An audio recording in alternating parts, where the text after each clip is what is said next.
तो दोस्तों, मैं एक बार फिर लालसा चैनल के माध्यम से आपके बीच उपस्थित हूँ।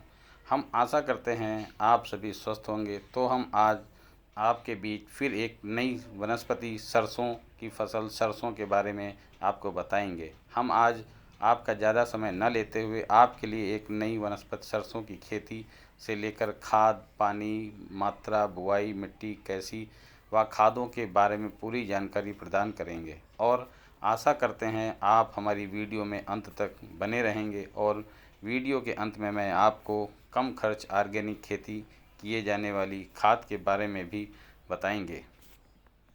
कुछ सरसों के बारे में कुछ जानकारी देते हैं। सरसों एक प्रमुख तिलहनी फसल है जिसको उत्तर भारत, पंजाब, बिहार, राजस्थान, एमपी में प्रमुखता से पैदा की जाती है, जो कि रबी की फसल के समय या साथ में भी बोई जाती है।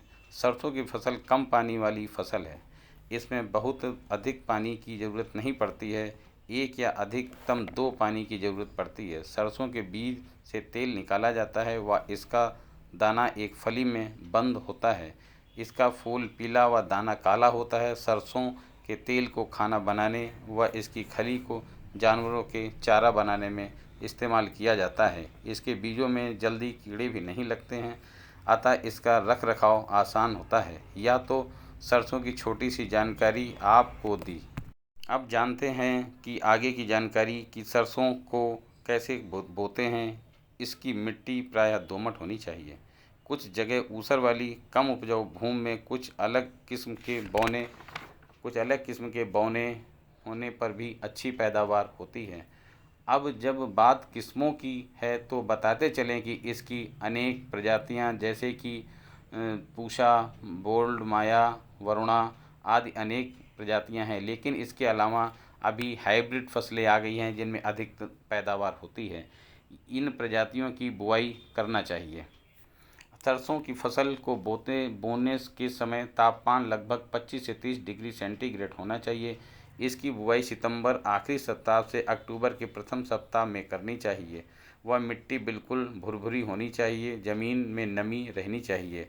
यदि कम नमी है तो बीज ओस की नमी से भी अंकुरित हो जाते हैं। इसके बीजों को 4 किलोग्राम प्रति हेक्टेयर व पौधों की दूरी 4 से 5 सेंटीमीटर रखनी चाहिए व पंक्तियों की दूरी 30 सेंटीमीटर होनी चाहिए।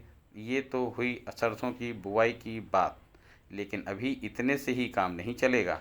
बस अब फसल को पानी कितना और कब देना है यह भी आवश्यक है। तो अब सरसों की फसल 28 से 35 दिन की होती है, तब लगभग एक माह के अंदर पहला पानी दे देना चाहिए व दूसरा पानी फसल के फूलने के समय देना चाहिए। व जब सरसों की फली 75% तक ब्राउन हो चुके तब फसल को काट लेना चाहिए। अब आपको बता दें कि यदि आप खाद का प्रयोग करना चाहते हैं तो मैं तो ऑर्गेनिक खेती ही चाहता हूं, जिससे हमारी देश की मिट्टी की उर्वरता शक्ति बराबर बनी रहे, जिससे उपजी फसल खाकर आपका स्वास्थ्य भी उत्तम बना रहे। तो इसके लिए मैंने आपको अपनी वीडियो में अंत तक देखने को कहा था। तो अब वो राज की बात यह है कि यदि आप बीमारियों से बचना चाहते हैं और ऑर्गेनिक खेती करें, इसके लिए सबसे अच्छी ऑर्गेनिक खाद RPS 76 है, जो धन्वंतरी डिस्ट्रीब्यूटर प्राइवेट सतारा, महाराष्ट्र का उत्पादन है। इसके प्रयोग से आपकी फसल अन्य फसलों से अधिक उपज बिना कीट के उत्पादित होगी। यदि सरसों की फसल को और अच्छे से पैदा करना है तो इसके बीजों का शोधन RPS 76 से, पानी की सिंचाई RPS 76 से, कीड़े कैसे भी हों RPS 76 का छिड़काव RPS 76 से करें तो पेड़ बड़ा, ज़्यादा किलों का बड़ा पेड़ होगा तो अधिक उपज भी देगा। यदि RPS 76 से संबंधित कोई जानकारी चाहिए तो कृपया कमेंट बॉक्स में जाकर कमेंट करें व हमें बताएं कि हमारी वीडियो आपको कैसी लगी। यदि अच्छी लगी तो लाइक, शेयर, सब्सक्राइब करें ना भूलें। बेल आइकन दबाना तो बिल्कुल ही ना भूलें, जिससे हमारी वीडियो की नोटिफिकेशन आप तक सबसे पहले आपको मिल सके। सरसों की फसल की जब पकड़ियाँ सुनहरे रंग की हों तब काट कर सुखाकर झाड़ को पटक कर इसके बीज को निकाल कर सुखा लेना चाहिए।